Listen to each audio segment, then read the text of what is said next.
Voilà, notre envoyé spécial est en direct au téléphone avec nous. Bonsoir Habiba.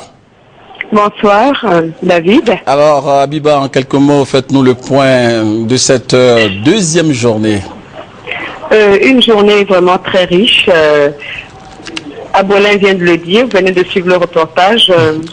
Le président s'est rendu arche de l'Arc de Triomphe pour déposer une gerbe de fleurs sur la tombe inconnue. C'était un moment d'émotion. Un temps fort, c'est cet après-midi au palais présidentiel, la signature de l'accord de défense entre la France et la Côte d'Ivoire. Un nouvel accord de défense. Le précédent date de 1961. Ce qu'il faut savoir pour cet accord qui remplace celui de 1961, c'est qu'il fait la part belle à la formation militaire et à l'équipement de l'armée.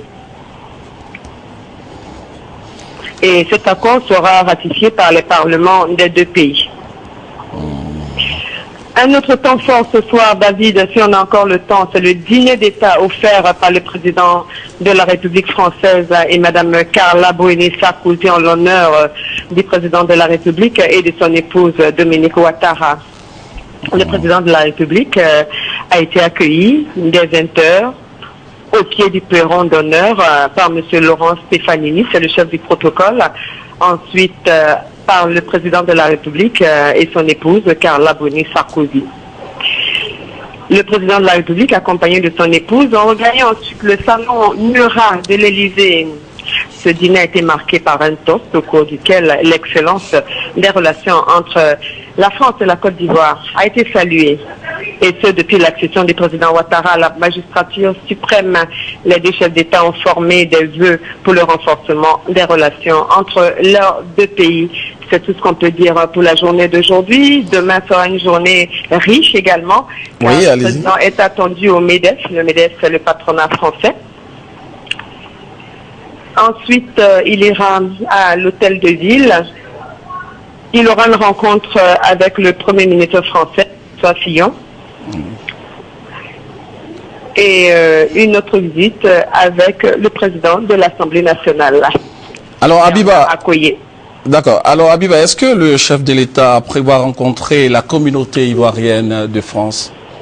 Pas particulièrement cette visite d'État, mais il faut souligner qu'à chaque étape, la communauté ivoirienne est vraiment mobilisée pour saluer le président de la République. On a vu cette communauté ivoirienne à l'aéroport hier, à l'arrivée du président de la République. Elle était également sur l'avenue des Champs-Élysées pour accueillir le président Alassane Ouattara. Et demain, à l'hôtel de ville, est attendu aussi en grand nombre. Et à la cérémonie de remise de décoration qui aura lieu à la chancellerie, c'est-à-dire l'ambassade de la République de Côte d'Ivoire. La communauté ivoirienne sera également présente, mais pas de rencontre particulière avec cette communauté ivoirienne.